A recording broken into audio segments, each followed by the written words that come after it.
G'day everybody, welcome back to the Movie Pod. My name's obviously Isaac, your host, and today I have a special guest on the show, Ashley, who is a Hunger Games fanatic. Yes, My brother actually reached out to you, I think it was Reddit. I was looking it was for Reddit. a guest to come onto my podcast to talk about Hunger Games, because the new movie is really popular right now, it's bopping, and I enjoyed it. I enjoyed it a lot more than I thought I would. I only just got into Hunger Games literally not even a month ago. Like 3 weeks ago, I did a 4-movie marathon. I watched Hunger Games, Hunger Games, Catching Fire, Mockingjay Part 1 and Part 2, all back to back from 8 p.m. at night to 7 a.m. in the morning. It was tough, but I got through it. And then I went and saw the Ballad of Songbirds and Snakes nearly a week ago now, and I absolutely loved it. I enjoyed it a lot more than I thought I would. And I'm like, I definitely got to do a podcast on this. Obviously, I run a movie podcast, but I don't talk about every single movie that comes out. I never talked about Hunger Games on the show before, so this is the first time. And my regular co-host, he hasn't seen any of the Hunger Games, so I'm like, okay, I gotta find a guest somewhere. And then my brother's a big Hunger Games fan, so yeah, he reached out to some people on Twitter and he found you. And then I believe he gave you my Instagram, and you reached out to me on Instagram. So no, it's great to have you on the show, Ashley, to talk about Hunger Games. You've probably got to carry this episode because I'm not that knowledgeable. I do know a bit. I did a little bit of research for the past hour. But no, I think we'll kick it off with a Ballad of Songbirds and Snakes review, and then I guess we could do a little ranking of all the Hunger Games movies, and we'll just talk about the franchise and what could be next for it. I know the author who does the books. I forget her name, but Suzanne Collins. yes, her. She only creates books when she has like a story, a message to tell. So whether she makes another one, I think, going back to the actual start of the Hunger Games, like the war, that split the capital and all the districts, that would be interesting, but we'll see. We're getting into the Hunger Games, the Ballad of Songbirds and Snakes. This movie shocked me. It took me by surprise, and it's actually my third favorite movie of the year. I've seen quite a few movies this year. Yeah, so first, I'll give you my top 3 movies of the year. First, it's Oppenheimer. Of course, it's Oppenheimer. Second, now this one surprised me as well, is Creed 3. I don't know if you saw it. I went into Creed 3. So, do you know what it is? Creed 3? It's the boxing movie, The boxing one, yeah. So it's a spin-off from the original Rocky movies, and Rocky is one of my favorite franchises.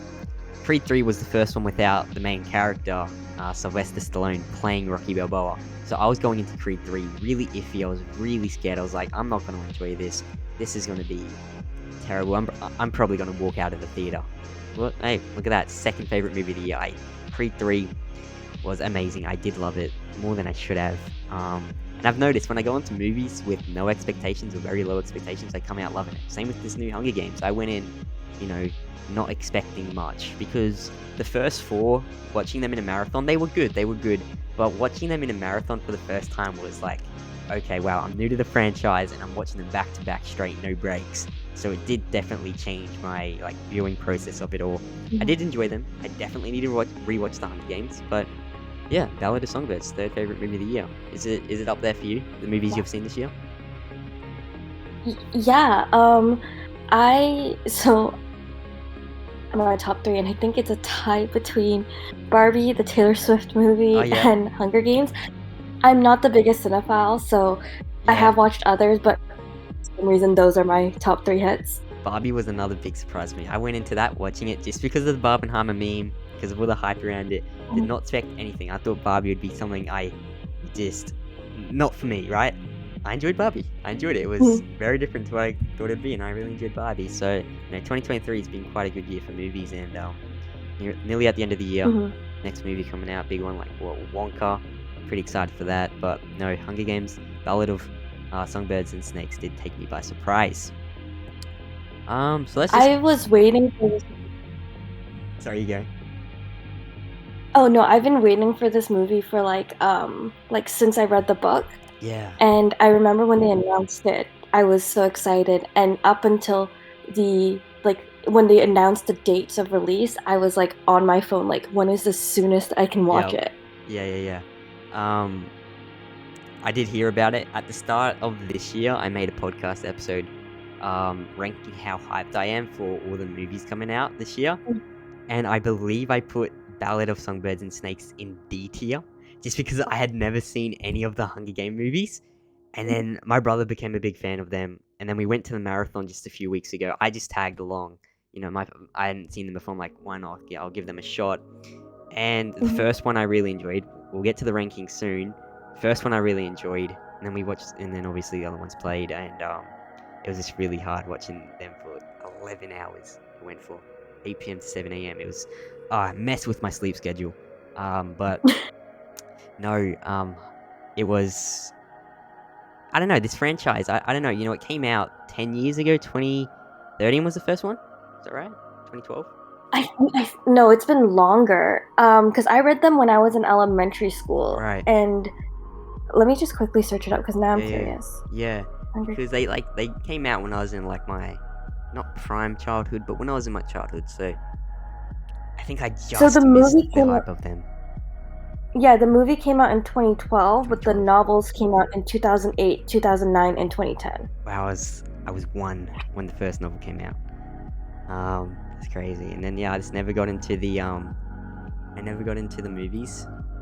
Mm-hmm. And then I'm just like, oh, okay, I'll go watch them. And they were good. They surprised me. And I think if I do another watch of them, they definitely go up into my top 5 favorite franchise movies. Because they were pretty goddamn good. I just got to watch them again without doing a marathon. Just watch them separate days apart. But no, I did enjoy them. And Ballad of Songbirds and Snakes is definitely up there as one of my favorite Hunger Games movies. As I said, I got to rewatch the other ones. But being really fresh with the Ballad of Songbirds and Snakes, I definitely need to rewatch the Ballad of Songbirds and Snakes again. I want to see it again just because it was so damn good. It was. But no, it's definitely one of my favorite Hunger Games movies. There's only 5, but yeah. Obviously this was a prequel in the backstory of Snow, President Snow from the originals, and who played Snow? Tom Blythe. Tom Blythe. Yeah. He did a phenomenal job. His acting, his performance was incredible. I really enjoyed it. My favorite character from this one, from Ballad of Songbirds and Snakes, is obviously Snow. Now, his transformation in this film was tragic, but so damn good, and you start loving him and feeling bad for him, and then when his turn switches and he turns and he gets towards the end, you're like, oh my god, I shouldn't be liking this guy. And I don't know, just for someone to write a character like that, and for someone to perform a character like that so damn well, it just makes it a lot better. And it's really hard to write a character that the audience loves and then they realize you shouldn't be loving them. I think part of it is also the fact that Tom Blythe is extremely attractive. Yeah, definitely. It's like a lot of people love Josh Hutcherson from the original Hunger Games.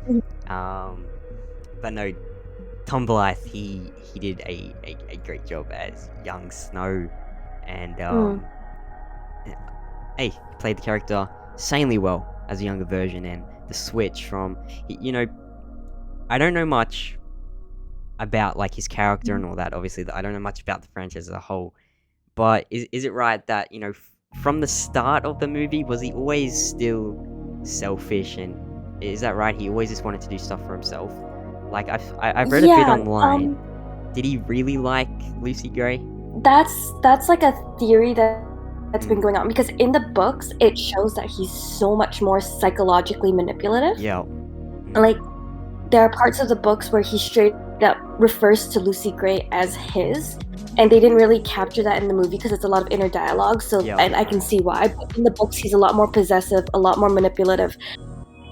And he even goes into great detail about how he was only doing certain things with Sejanus in the hopes of getting rewarded. Yeah. But he does get progressively worse in the books as well. And especially after his time in District 12, that's when it really switches for him. Yeah. I think the film did a pretty good job at portraying that bit when he got to District 12. Yeah, that was really good, and that that was like Act 3 of the film. It did start to slow down there. I think the film was a perfect length. So I see some people saying they wish it was longer. It was 2 hours 40 minutes. I think that was pretty good because for me, someone not incredibly massive of a fan for this franchise, towards the end, it did feel a little bit draggy. But like the Act 1 and Act 2 of the film, like the first 2 hours were incredible, and they went by pretty quick. I was just focused on the movie. I was like, I zone out in movies a lot, and sometimes I just want movies to end, but this was a movie like, this is pretty goddamn, this is very good. And then those last 40 minutes, they were good. We got obviously a rendition of the hanging tree in those last 40 minutes, and that's technically the original version. Yeah, with it was the original version with obviously Rachel Zegler's performance of it, and she did incredible. If I'm gonna say who my favorite performance in this movie was, it was Rachel Zegler. You know, before Ballad of Songbirds and Snakes, I didn't really like this actress, just because of a lot of social media. I see social media, a lot of people portrayed her to be like they would take words out of her mouth and twist them. Something she said about working on Snow White, I think that's what it was. And so I didn't know much about her, but I did see like glimpses of stuff about her when that Snow White stuff was happening, and stuff she said. But like looking back, social media just twisted her words, and she did an amazing job in this new Hunger Games, and it made me really like her. So my favorite performance has to go to her and her singing. I believe she did her singing all on set, nothing in a studio. So that takes a lot of talent as well. Yeah. So you know, hearing the hanging tree again, that I remember when I first heard that watching the marathon, it was Mockingjay 1, the first time we hear that, I believe. Yes, it's in the valley. Yes, yeah. And so I absolutely love that. I've added it to my Spotify playlist. It's just such a good song. I absolutely love it. And hearing it twice in Ballad of Songbirds and Snakes in the last, like Act 3, last 40-30 minutes was a really nice touch. Really nice to put to the end of the film. And if I'm going to say a favorite scene, I'd need to rewatch the movie. Favorite scene right now. I know this is probably like, this shouldn't be my favorite scene, but when Rachel Zegler's first performance of the hanging tree, when she was in the hills and stuff, and Snow is walking over to her. I don't know, I really like that. I just love the song so much, you know. Same with like Star Wars. Star Wars has really good like scores. And in a recent show we got of Star Wars, we got the Ahsoka show, and the main Star Wars theme, which is the Force theme, plays in that show. And that scene where that score plays, I just love so much. You know, music and scores and songs is a massive thing for me in movies, and it makes me remember them so much more. And I don't know, it just gives me a different emotional feel, and I absolutely just love it when it's used very well. But hey, give me your favorite character and your little mini review on the movie. So my favorite character is probably Reaper. Okay, fair, yeah. He's the District 11 tribute, and just because there's a lot of symbolism with him that I really enjoy, and then it ties into my favorite scene in the movie where Wovie comes out of hiding from the career pack. Yeah, yep. And she was like, "Can I go home?" And then Reaper's calling out to her. Like, that to me was like the most heart-wrenching scene that really stuck with me. It was. Yeah. And in the books, Reaper, he doesn't just carry all the dead tributes, but he actually purposely like cuts up the flag and kind of buries them. And when he's about to die, he drapes the flag over himself as like a kind of like a final, like, I'm dying. And I love that. So I was like, yeah, Reaper going in was something I wanted to watch, and then he became my favorite. Yeah. And then, yeah. That's fair. And they really did a good, you know, all the Hunger Games films do really good with symbolism. One of those franchises where they use that to their advantage, and they do a very good job with it. And, you know, I can't wait to rewatch the first 4 now that I've seen the prequel. You know, how I'm going to be looking at Snow and stuff. So I definitely want to start my rewatch of the franchise very soon. So yeah, no, that's very fair for your favorite character, and that scene was very as you said, really played with your heart, and it was, yeah, I was definitely eyes glued to the screen there, like, oh my god, this is, yeah, for sure. You got a favorite song from the new album for Hunger Games: Ballad of Songbirds Snakes? It's either the one Olivia Rodrigo at the end. I forget what it's called. Can't Catch Me Now, I believe. Can't Catch Me Now. I think it perfectly hits with like the whole theme of the show, but in the movie it would be the actual Ballad of Lucy Gray. I think that's my brother's favorite song from the movie. It's because there's another part of when she sings it. She mentions that her footsteps disappear, and then when Snow is chasing after her in the forest, her footsteps actually disappear, and it looks like she's turned into birds. And I was like, oh, symbolism. Yeah, symbolism again. Yeah. That's a good one. My favorite song, I obviously like the Hanging Tree. Rachel Zegler's rendition or performance of it really just enchanted it for me. But I'm currently really in love with Olivia Rodriguez, Can't Catch Me Now, when you mentioned it as well. I work at a movie theater, and so this one plays at the end, right? At the end of the start of the credits, and every time I walk into a movie that's finishing, and I hear it, the emotions just get to me. Like, I don't know, something about that song is so good, and I added it to my playlist on Spotify as well. So I think that's going to be my favorite one, Can't Catch Me Now. It's just great. It's just a great song. I love it. I love songs like that. Yes. Yeah, no, it was really good. And if I was to give this movie a rating out of 5, I see lots of, like, my brother gave it a 5. If you're a diehard Hunger Games fan, I can see you giving it a 5. For me, someone who needs to rewatch everything, it's at a solid 4.5 out of 5 for me. As I said, one of my favorite movies of the year, and I think I'm happy with giving it a 4.5 out of 5 stars right now. And after rewatch, it definitely could go up to 5. And as I learn more about the franchise and I notice more Easter eggs and stuff like that, symbolism, it could easily go up to a 5 out of 5. But right now, I give it a solid 4.5 out of 5. I agree with your brother. For me, it's like a 5 out of 5 because it's also like the prequel, the anticipation we've been waiting since the first Hunger Games came out to learn more about the history of Panem. Yeah. Yes, it's a 5 out of 5 for me. Yeah, no, that's very fair, and I think I could definitely boost it up to a 5 out of 5.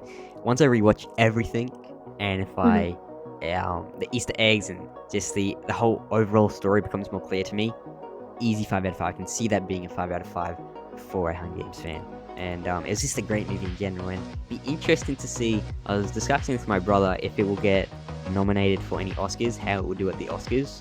Obviously, the debate around the Oscars is like, some movies win stuff like that shouldn't have won, and then other movies don't even get nominated for things. So it'd be interesting. I think this should definitely get nominated for Best Sound Design, Best Original Song, Best Set Design. Set design was very good. Costuming, even acting, except the acting they're going to have to go up, like Tom Blythe is going to have to go up against Cillian Murphy for Oppenheimer, so it's going to be a very big challenge. I think, I don't know, you can, please correct me if I'm wrong, but has any, like, technically young adult adaptation to screen ever gone to the Oscars? Because I can't think of, like, Hunger Games before never went. True, because it's adapted from a book. I think they have a category, it's adapted screenplays, which Barbie would sit in adapted screenplays because it's based off something. Yeah, no, it could definitely be nominated for that category, adapted screenplay. But then, like, last, like, book to movie that's won an Oscar. I know No Country for Old Men, I believe that won some Oscars. Book to movie adaptations is that thing where it's either really good or it's done terribly. Yeah. Yeah, and Hunger Games is that franchise that does it very well. So it'll be interesting. Oscars aren't everything, but me being a movie buff, I love watching my Oscars. Last year I was rooting for the Elvis movie to win some Oscars. It got nominated for 7 Oscars, 1-0. Ooh. Yeah, 1-0. Nominated for like 7 or 8. Won none of them. But hey, that's right. Oscars are Oscars. It is what it is. But no, Ballad of Songbirds and Snakes. I don't think it's gonna move up my list of favorite movies of the year. It's just Oppenheimer was cinema. Creed 3 I just really loved. I'm a big fan of that franchise. It was a big surprise to me. So Hunger Games, Ballad of Songbirds and Snakes being at third is basically being at first. It's hard to compete with Oppenheimer, and then hard to compete when I'm very biased with my other favorite franchise. So no, it was an absolutely incredible movie, and I loved it. And it's our little mini review. You want to jump over to a little ranking of the franchise, or 5 movies? Sure. Did you want to go? Sorry? Did you want to go first, or? Yeah, sure. I'm definitely eager to know what your top 5 is. Mine, I showed my brother, and he's just like, you need to rewatch them, man. He was not happy with my top 5. Yeah. So, I'll start at 5th. I'll go from my least favorite. None of them are bad. I'll give you my score. I'll give you my highlight and letdown of each movie. I'll put a little thing together. But I'll start at 5th place and work my way up to my favorite. But 5th, I think this is like everybody's 5th, maybe. The Hunger Games Mockingjay Part 1. I give this one a 3.5 out of 5. The highlight was first time hearing The Hanging Tree. I just love that song. As I said, I just love good music in movies. It really does it for me. So, so 5th, Hunger Games Mockingjay Part 1. So the 3rd film. And the letdown for me was, I feel like they went incredibly. It could have been the theater I was watching it in, but this movie hurt my ears. It was just so loud. The sound design, the sound mixing felt really like, who sound mixed this? Because it was just incredibly loud compared to the others. The action scenes during the games just was really, oh my god, it was loud as hell.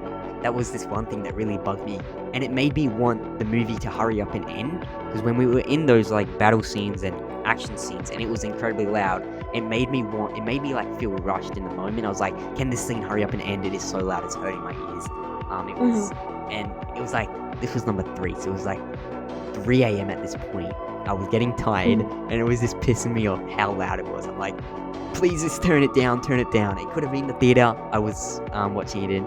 Theater could have just been really loud, but it was like only this movie that was incredibly loud. So it could have been the theater I was watching it in. It could have been, my theater experience, or it could have just been the sound mixing of the movie in general. So it might not be fair if it is the theater's fault, but I'm going to put down letdown for Mockingjay Part 1 as just incredibly loud.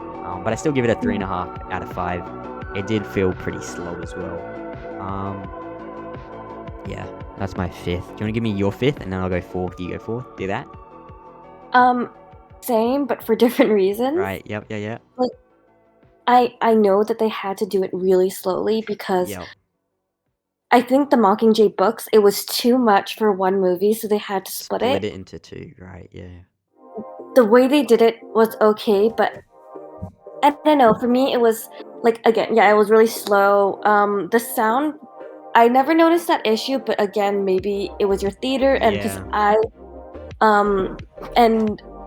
but my favorite scene is, it's tied between the power plant scene. Like, I still watch that scene on YouTube where they're going to blow it up, and I sometimes watch that. And it's tied with when the bombs are dropping and they're running down to the bottom of the bunker. Yeah. And the chaos that ensues, because you really feel like you're trapped in that chaos, and you feel for Katniss, who's going through so much. So it's between those. Okay, no, that's very fair. Yeah, no. I definitely, if I rewatched it, I think my favorite scene would change. This again, I love music and in movies, and if it's good, it's good. So Hanging Tree is my favorite part of that one, just when she started singing that. Oh, incredibly good. Fourth for me. Now, this is one where my brother got really angry at me for. And I might be the only one on the planet apparently that has this one at second last. So be ready. The Hunger Games Catching Fire. What? Yeah. I thought you'd say that. I have my reasons. So. Okay. Tell me all the wrong reasons. I don't really have anything wrong with it. So I give it a 3.5 out of 5, same as Mockingjay Part 1. Highlight for me is the arena landscape, like the Hunger Games. The arena was incredibly cool. The landscape was wow. You know, along with the cinematography, a step up from the first movie cinematography. I'll say that. Catching Fire. My biggest letdown is on me. I kind of fell asleep. That's probably why. Yeah. So did I fall asleep during the best one? My brother says. I did watch most of it. I couldn't tell you what happens in it. I do remember how good the actual battle scenes were in the arena, but the fact I came home from like an 8-hour shift, went straight to the marathon, watched the first one, had a little nap during Catching Fire, and then obviously watched 3 and 4 easily. But my brother says that's a massive mistake to fall asleep during Catching Fire. So I definitely need to rewatch this one, eh? You know, I've seen it, but I haven't seen it. I've seen most of it. I did sleep a little bit. So that's definitely not accurate. But from what I can remember, it's where I put it right now, is 4th position.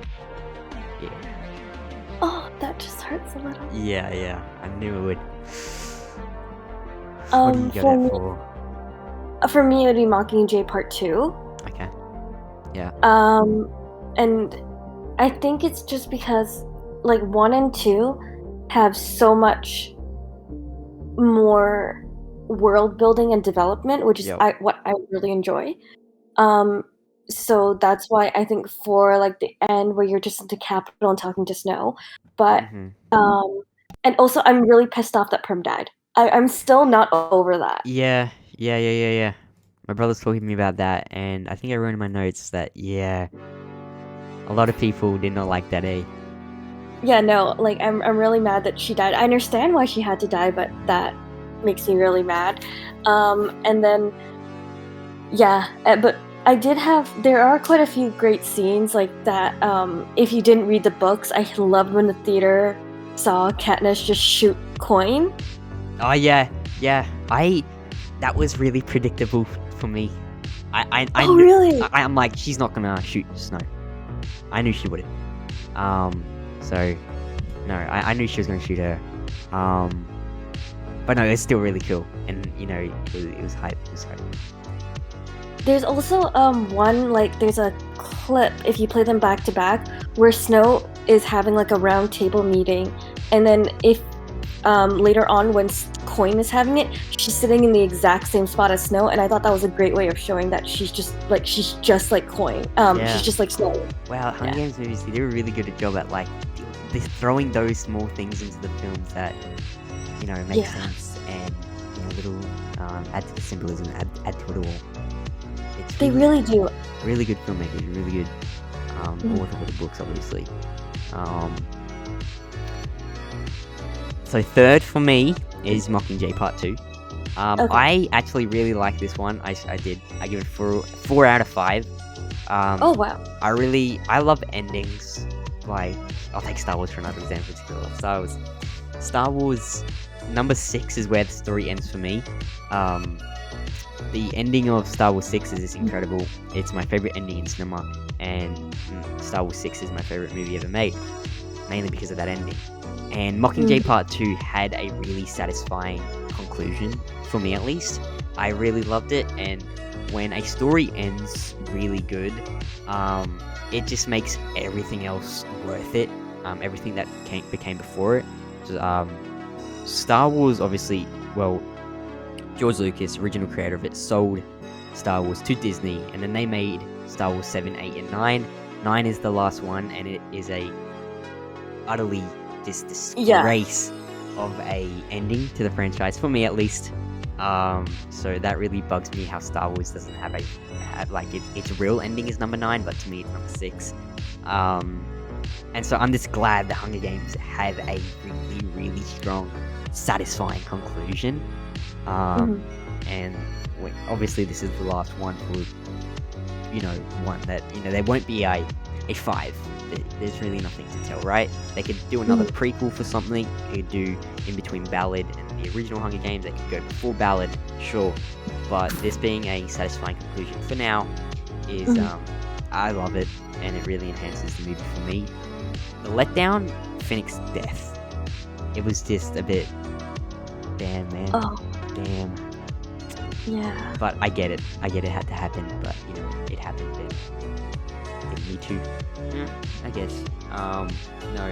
But 4 out of 5, I enjoyed it. I think, 4 out of 5. Enjoyed it a lot. I'm really interested to see how my ranking will be after I do another rewatch. The proper one. A proper watch.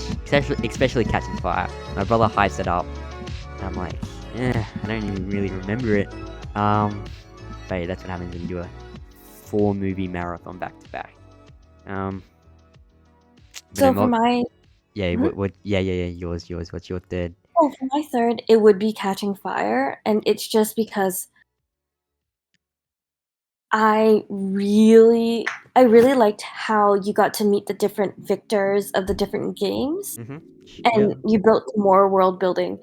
But it was the ending where she just decides, where she just shoots the arrow at the sky, and she decides to run the arena.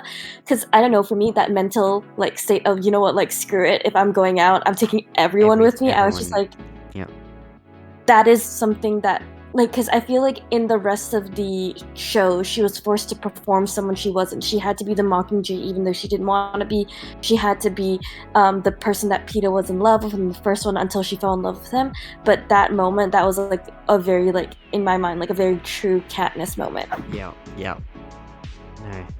Yeah, no, that's a good one. And I think Catching Fire, what everyone said, everyone hypes it up. So I think I really will enjoy it once I do another rewatch of it if I move up. Second for me, now, Hunger Games, The Ballad of Songbirds Snakes. Yeah, second for me. Cool. I give it a 4.5 out of 5. We went over this earlier. The highlight I give it is the performances and the little surprise of the hanging tree. The letdown I give it is third act felt kind of rushed. But it was I loved it. It was a really, really, really good movie. 4.5 out of 5. And this movie could have easily been bad. The last Hunger Games movie was 2015, so it's something like that. So it's been a while since they made movies for the franchise. So it could have easily flopped, and it could have easily been the weakest of the Hunger Games films. But God, it was, took me by surprise, and I absolutely loved it. We already did our review for it, but yeah, that's my second favorite Hunger Games movie. Hunger Games Ballad of Songbirds Snakes, and I think it could move up into my number 1 spot after I do a rewatch. So for me, it's the same. Really love the movie. My opinions are already on it, and then the first one being the Hunger Games. Yeah. Because my favorite one as well is the original, The Hunger Games. I give that one as well a 4.5 out of 5. Not a 5 out of 5 just yet. The highlight for me, it's simple, just the story. The plot was really, really good. It was a fun movie. I really enjoyed it. It was hella entertaining. I was focused the whole time on the movie, and it was just a really good movie. And the first time Peeta and Katniss come out, when they're doing the parade after they get chosen, and they're in the flame suits, that's a really cool scene. I really love that. Letdown for the original Hunger Games is the cinematography, more so the shaky cam during the arena. It just annoys me. I hate shaky cam, and it was just really frustrating. It just pissed me off. I do see a lot of people, complaining about the cinematography of that movie. Apparently it's because they couldn't properly show the blood and gore scenes. And it was also Katniss's perspective or something. So, cinematography, the letdown for me, but it's nothing big. And it's my favorite Hunger Games movie. 4.5 out of 5 for that one. For me, there wasn't really a letdown, I guess, because I was just so excited watching it for the first time to follow the books. But definitely one of my favorites, especially the whole scene with Rue. And again, I have a soft spot for the District 11 victors, or I guess tributes. So with Thrush, where he spares Katniss for what she did for Rue. Excuse me. That one has always been one of my favorite scenes. Sure, yeah, as I said, Hunger Games, the original, it's really good. Ballad, Ballad could go in front of it, but I think if I rewatch the original one again, I'm gonna like it even more. It was really good. It was really good, and I enjoyed it. And it started off my marathon very well, and then obviously I unfortunately had a little sleep during Catching Fire. But no. Would you do the same order for the books? Like, would the books be the same ranking as the films for you? Or is there a difference? Actually, I think that the Ballad of Songbirds and so my first book would be The Hunger Games. The second would be Catching Fire. The third would be... Actually, I think the third would be Mockingjay, and then the last one would be The Ballad. But it's just more because the story, it's a perfect arc in my opinion. Right, the way that the And I'm not saying in any way the Ballad is bad. It's just, in my opinion, the arc is perfect like that. Yeah, that's fair. That's a good ranking for them, and at least sort of. Now looking at my notes, before recording this episode, as I said, I did a lot of research, grabbed a lot of notes. Is there anything like themes and symbols that connect with Ballad of Songbirds and Snakes that connect back to the original ones? I know in our Insta DMs we're talking about, or you mentioned like the bow and arrow in the corner of the arena, like a little nod to Katniss. Yeah, because so there's later on when Lucy Gray and Snow are at the lake, she's talking about, she's like, oh, this is a swamp potato, it's a little early in the season, and she's like, it's too early for Katniss, and then that's why the bow and arrow in the arena are just empty, because she hasn't claimed them yet, and I just thought that was cool. That is cool. That is very cool. That is very nice touch. And in the books, Katniss mentions that her father has named her and Prim after food that grows in the meadow, because he says that as long as you can find yourself, you'll always have food. So then actually getting to see the Katniss in the meadow, and then realizing that he probably was digging in the same patch that Snow was. So it was just, I love that. Yeah, no, that's very cool. And does the book has more in it than the film gave us? Is that right? Yeah. Mm-hmm. So the book really portrayed Snow, it was really clear that he was evil. Because for me, I knew what he became, right, obviously, but I just loved him from the start. He was such a good character, and then towards the end, I'm like, oh my god, I can't be liking this guy, he's evil, and the book portrays that more, right? Yeah, his inner dialogue is very much, kind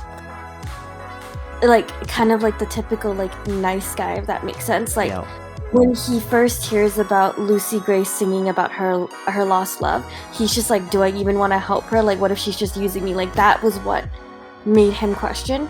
And there was something in the book that I thought was a really good metaphor analogy, I'm not sure. So when he goes to District 12, he takes with him the rose compact that Lucy Gray had. When he emptied it out, he put all the rose powder that his mom used in a napkin. And he would smell it as comfort. And he also brought his father's compass. And after the day where Lucy Gray runs away, and then he gets wet in the rain and everything, the compass, the compact, with the powder, is completely ruined. And the only thing that he still has is his compass, which I think was the perfect analogy or metaphor. I forget which one. For him losing kind of the human side of him, like his mother's like comfort, and going like full towards his father. Wow. Yeah. No. Um, out of all the characters in the Hunger Games, every single film, books, who's your favorite character? Who would be your favorite character? Tough one. That is hard. Yeah. I feel like it would have to be maybe Joanna from District 7. She was the tribute in Catching Fire. Well, yeah, probably don't remember. But she, especially because in the movies, her friendship with Katniss isn't really touched on, but in the books, like she goes through like a mental breakdown because she and Peter were both tortured together. Right. And it's just the way that she ends up coping, because she's been like, I feel really bad for her because she's been alone the entire time. Like during her games, she it's kind of implied that she didn't really have a mentor. And then after she was forced to navigate that world on her own, and then it's revealed that anyone she loves is dead. And then when we go to Mockingjay, the only person that she's bonded with is Katniss, and then they ended up like pushing each other to get better. Right. Okay, no, that's a fair favorite character. Now my favorite character is more of a fun one. Mine's Caesar Flickerman. Oh yeah. Yeah. Now, he's obviously son of Lucky Flickerman, which we saw in Ballad of Songbirds Snakes. Did you catch like a little Easter egg of the they needed a high chair? Yeah, I really like that. I was really hoping to see little baby Caesar, but no, he's definitely, he's the comedic relief, and I don't know, he does a phenomenal job. Stanley Tucci, who plays him. Yes. I love Caesar Flickerman. And what's hilarious about that is they actually added in, like, he wasn't a magician in the book, they just added that in. I don't know why, but it works so well. Yeah, sure, yeah. I also obviously, love the OGs, Peter, Katniss, and Haymitch. I really like Haymitch. He's cool. Haymitch is cool. But no, Caesar Flickerman, I love him. Yeah, he gives like I kind of want him announcing my life, like I feel like it would motivate me. Yeah, he's cool. I love him. Anything else you want to touch on? Anything you want to say? The other big one that I really loved from Songbird was at the end. So Tigris in all of the Ballad of Songbirds and Snakes always refers to Coriolanus as Corio. In fact, in the books, it's revealed the one who came up with that nickname, because she couldn't pronounce his name when she was younger, so she would call him Corio, and then that's how people close to him would call him Corio. And then at the end, when Grandmam is like, "You look just like your father," she refers to him as Coriolanus. Full name, yeah. Which is what, to me, it kind of shows how their relationship must have deteriorated to the point that when Katniss tells her later on that she's going to kill him, she's just like, good, like she doesn't care. Yeah. No, that's that was very cool. My brother was talking to me about that one earlier today. Yeah. Any other symbols or symbols? Like, yeah, if you don't mind, sorry, I feel like I'm like hijacking. No, do it, because a lot more than me. Hijack. So the way that the District 11 male tributes, like, so there are 3 that are seen in the series. There's Chaff from Catching Fire, which we don't really see a lot of, but then there's there's Thresh, and then there's Reaper, and each of them has shown to kind of like fight the Capitol and not play the games they want to play. So for Thresh, the 2 biggest ones is he spared Katniss, and he refused to join the careers, which is kind of like almost like why would you refuse to join the group that could most likely boost your survival? Like, he refused that, and so that was like something in his character that I was like, oh, that's really interesting. And then with Reaper, his whole thing where he took care of Dill, he warned Wovey, he essentially gave everyone a proper burial, and he didn't, like, he didn't actually try to fight or kill anyone in the end. Like he was just like he's like, I'm here, but I'm not gonna lose my humanity. And the last one, Chaff, it's not in the movies, but it's in the books, where he's the one who gets reaped in Catching Fire, and he doesn't have, one of his arms is missing, and Katniss says that the Capitol wanted him to get a prosthetic, but he refused. So again, like, it's this idea of always going, they play it by their own, and it's something that I respect them for, because they're one of the most impoverished districts too. Right. Yeah, I love that, and I really want to rewatch some more like right now, but I know I should not do a marathon again. That screwed everything up. But no, I'm gonna rewatch them, and I hope I really pick up on a lot more. I don't think I will read the books. Reading's just not my thing. I can't even just read books I know I will enjoy. Like Star Wars books, I don't even read. Reading's just not my thing. I would much rather throw a movie on, throw a TV show on. So, I love when they make books into movies. And as I said, they're either really good or they're terrible. And we're lucky Hunger Games is that franchise that's incredibly good from its as a book adaptation to movies. I still remember when it was first coming out, because I have these soft covers of Hunger Games and Catching Fire, and I begged to get and then I bought the hardcover Mockingjay, and I was so mad because it's like, I want to read this, but I wanted it to be soft cover. Yeah. That's cool. My brother's got all the books. He's only read Ballad of Songbirds because he wanted to read that one first, just because the movie was coming out, and then I think he's starting to read the other 4 now. But no, after a rewatch, I think it could go up in one of my favorite franchises. It is really good. The story, I know, is really good.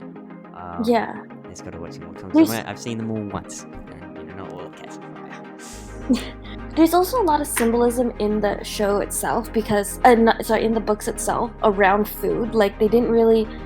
It's hard to do it, I guess, in the movie, but in all of them, there's descriptions of food, and it's like very. I don't know, it makes sense, because like with Snow, you know how it's like he's very impoverished in the beginning and he lies about food?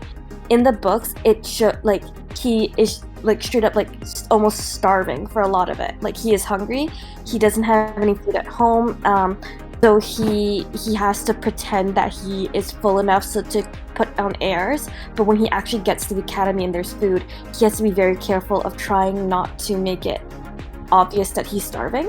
Yeah. And then they the way that Katniss, so there was one part where she compared a meal at the Capitol of how long it would take her to eat, like to make that same food at home, and I think the symbolism around food was sadly not part of the movies, but it's a great thing in the books. Yeah, because like the whole point of the Hunger Games, right? If you win, you get a lifetime supply of food. Yeah, so food's obviously a big one in there. Did you stay like right till the end of the credits for the ballad? So you heard Snow's quote at the end? No, wait, there was a quote? Yeah, they played, so the screen goes black, literally the last second, like the last thing. Snow's famous quote, I can't remember. What's Snow's like famous quote he says in one of them? The things that you love most. That one. Have a way of killing. Yeah, that one. They played that quote right at the end of the original Snow. The actor, forget his name. May he rest in peace. Donald Sutherland. Yes. They played his quote. That's really cool. They did that, little thing they put in right at the end. I saw so many posts about how, like, could you imagine your Snow, and then like the girl, and then like the food that you dug up with your ex-girlfriend is now after you singing her songs. Where Lucy Gray's obviously in the air about where she goes. Do you have any theories out there? I'm pretty sure that she has to be alive, just because like in the show the only 2 people we hear that know the Hanging Tree are Snow and Lucy Gray. Yeah. But then Katniss knows that, so she had to pass it on to someone else. So you reckon it's Med? I think that either she goes back, or maybe because it's shown that like in the first Hunger Games, the meadow that they're in is like walled off, right? Yeah. So there's a theory that maybe Katniss's father saw her in the woods, like living on her own, and passed the song to him because he's always said to have gone in the woods, or other people who have gone in the woods and they've heard that song, and then that's how it became a District 12 song. Because there had like, unless she shared it with the Covey, there was nobody else who heard the Hanging Tree. Yeah, that's very interesting. It could create I don't know if they would. They could create a whole nother book and movie on another something based after the ballad, but still before the original Hunger Games. But I know a lot of people probably don't want the franchise to turn into just movie after movie. Do you remember Mags from Catching Fire? The older lady? She's from District 4. Yeah. She was the old lady. She died in the fog. Yes, I think I do. And like I'm pretty sure it's canonical, but she's supposed to have won the 11th Hunger Games. So she wins the one after Lucy Gray. So somebody was saying that they could do that, and then you could kind of see how Snow went from, how Snow chose that. Yeah. That'd be cool. I would love it if they went back to like the wall. The Dark Days. Yeah, the Dark Days. That would be cool. Whether they do it one day tonight, but anything that you want to touch on? We've been recording for a very solid 51 minutes. That's really good. Obviously, you've done a lot of the heavy lifting. Here tonight, and did you catch up in Mockingjay about the victors having their bodies sold? In Mockingjay Part 1? Part 1, yeah. Like, was that something that when you heard it, you knew that they were being essentially like prostituted out? No, that didn't really click.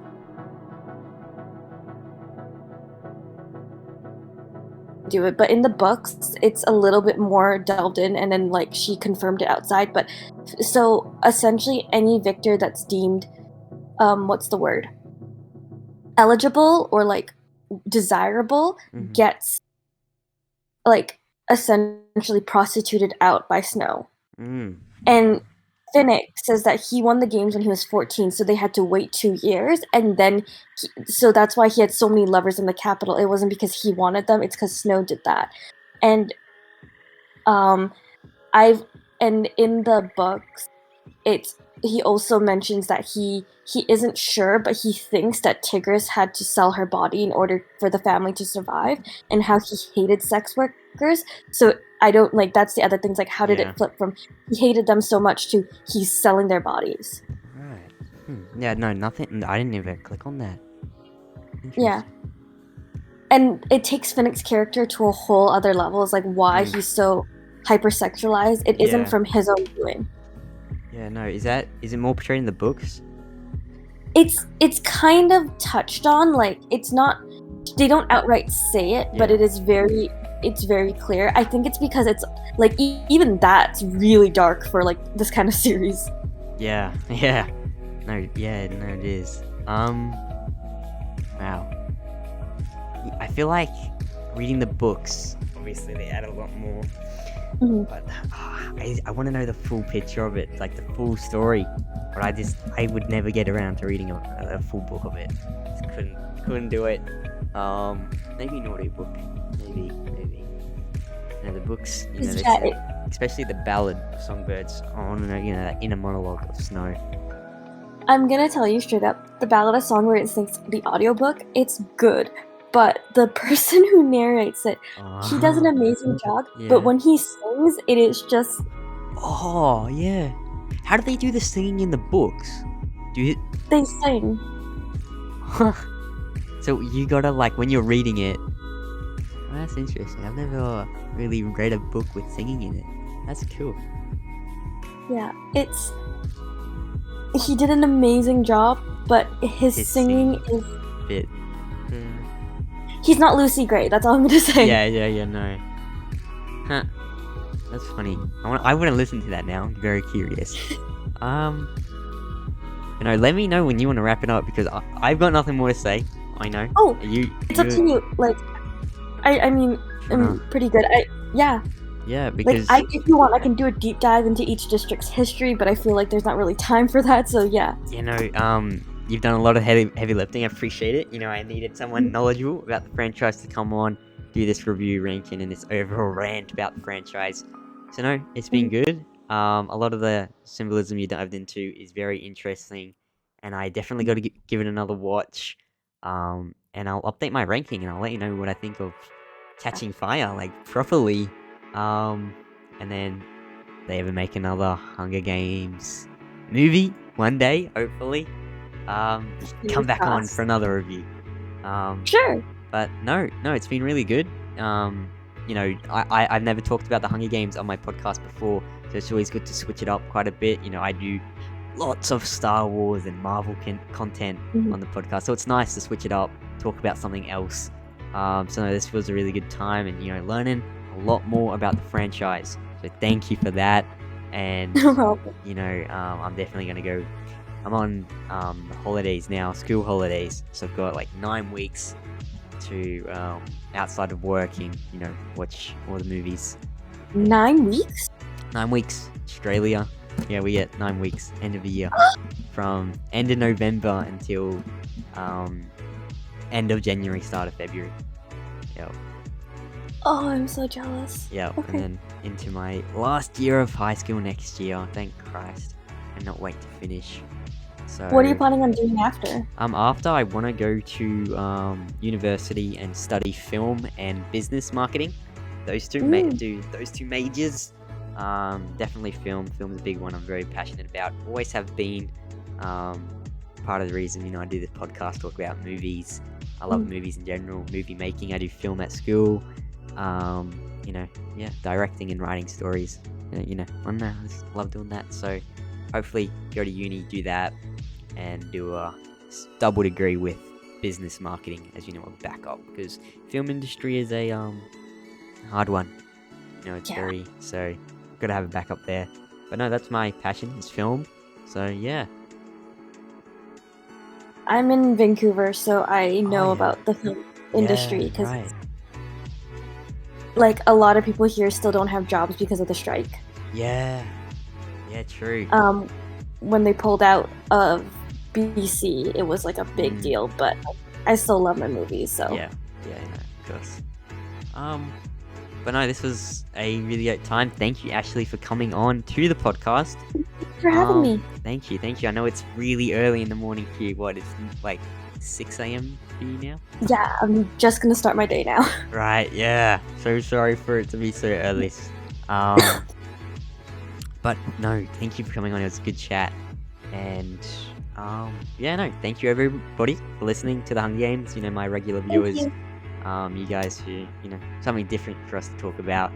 And hopefully I'll get our co-host Joseph into the franchise. And I don't know, maybe you should come back on, Ashley, and with my co-host one day, and we can talk about more Hunger Games if I ever read the books as well. But no, thank you for coming on once again. And I'll see everybody in the next episode of the Movie Pod. Till then, guys, I'm Isaac, and I'll see you next time on the Movie Pod. Alrighty, bye-bye.